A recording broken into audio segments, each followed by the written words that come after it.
You won't believe what old Hollywood tried to hide for decades. What happens when the toughest man on screen decides he's done protecting the myths? When someone who's stared death in the face stops caring about careers, reputations, and polite lies, that's when the real stories come out. And few people were more dangerous to Hollywood's secrets than Lee Marvin. If you've ever wondered how much truth is buried behind those perfect black and white smiles, stay with me, because this story shook an entire era. Lee Marvin. Every day, Marvin dug through memories most people were too scared to touch. He wasn't nostalgic, he wasn't sentimental. He was honest, painfully honest. War had done that to him. After surviving brutal combat as a U.S. Marine in the Pacific, he came back different, less patient, less forgiving, and completely allergic to fake people. In Hollywood, that made him terrifying. Marvin wasn't acting tough, he was tough. He'd seen men die for real. So when he walked onto a movie set and saw ego, cruelty, or cowardice, he didn't whisper. He exploded. During the filming of The Dirty Dozen, Marvin saw a producer push a stuntman to attempt a dangerous shot without proper safety. Marvin snapped. He stormed in and shouted, "No one dies for your paycheck." The set went silent. No arguments. No debates. Everyone knew he meant it. That same fire followed him everywhere. If a director humiliated actors, especially women, Marvin shut it down. Once, he crushed a cigarette under his boot and calmly warned a director that if it happened again, he'd walk, and half the cast would follow. Nobody tested him. But Marvin's anger wasn't random. It came from truth, and eventually, that truth ended up on paper. In his later years, as his health faded, Marvin started writing private notes, not for fame, not for revenge, just to unload what had been weighing on him his entire life. He locked those pages away with a simple message: "When I'm gone, let it speak for itself." One name appeared again and again: Cary Grant. To the world, Cary Grant was perfection.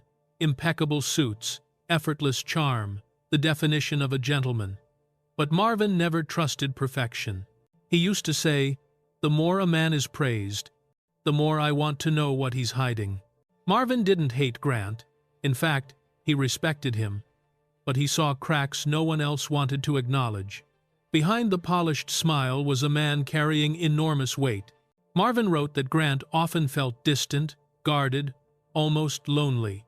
He pointed directly to Grant's long relationship with Randolph Scott, a partnership Hollywood laughed off as bachelor roommates. For Marvin, it wasn't a joke.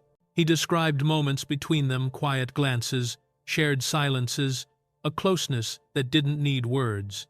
To Marvin, it was real, not scandalous, just human. Grant himself had admitted that several of his ex-wives accused him of being homosexual, fueling rumors the studios worked overtime to bury. When comedian Chevy Chase mocked Grant on television in 1980, Grant didn't laugh it off. He sued immediately. Not out of spite, but dignity. Years of pretending had already cost him enough. Marvin recalled seeing Grant alone on a studio lot late at night, sitting under harsh lights, shoulders heavy, face beautiful and broken at the same time. Grant once admitted he'd never been allowed to live honestly. Marvin never forgot that. He believed Grant's pain started early. Born Archibald Leach in Bristol, England, Grant grew up poor and wounded. His father drank and abandoned the family. His mother was sent to a mental institution when he was 9, and he was told she had died. He didn't discover the truth until decades later. Marvin wrote, "That kind of lie doesn't fade. It hardens people. It makes them build masks."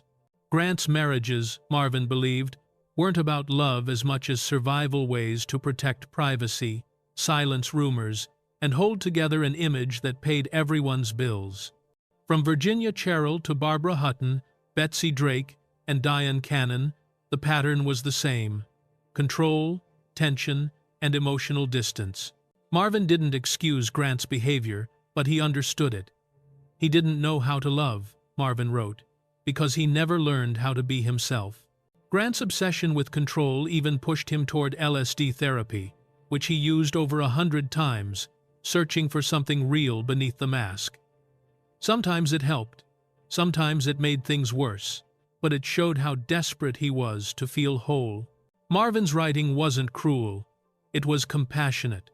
He wasn't exposing Grant to shame him. He was trying to explain him. Hollywood collisions. Grant wasn't the only one who triggered Marvin's honesty. Director Sam Peckinpah nearly drove him insane. When Marvin was first attached to the Wild Bunch, chaos ruled the set. Alcohol, shouting, endless pressure. Marvin hated it. He walked away, calling Peckinpah talented but destructive. Then there was Michael Ritchie during Prime Cut. Marvin wanted freedom. Ritchie wanted control. When Marvin refused to shoot a scene he found ridiculous, the relationship collapsed. "This isn't acting," Marvin wrote. "It's a cage." With Burt Lancaster on The Professionals, tension almost turned physical. Both were alpha personalities. Both refused to bend. Marvin admitted he drank too much and caused delays, but he couldn't stand being managed like a machine.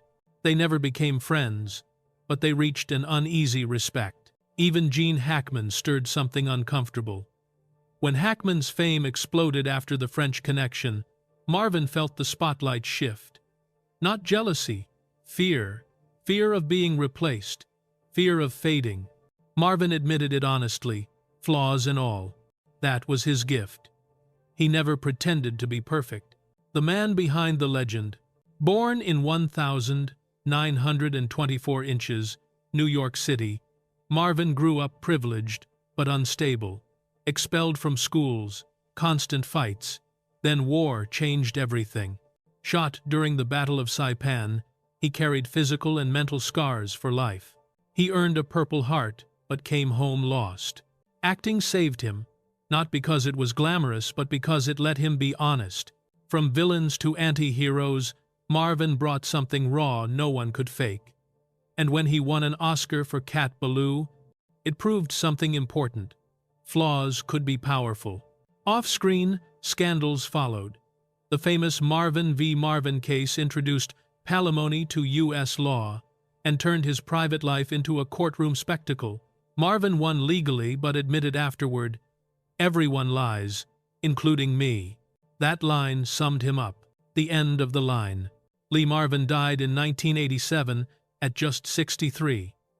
His body finally gave out, but his truth didn't. His writings peeled back Hollywood's shine and reminded us that legends are still human. Cary Grant wasn't a lie. He was a man trapped by his own image. Marvin wasn't a bully. He was a survivor who refused to pretend. So what do you think? Were these men victims of fame or prisoners of the myths we built around them?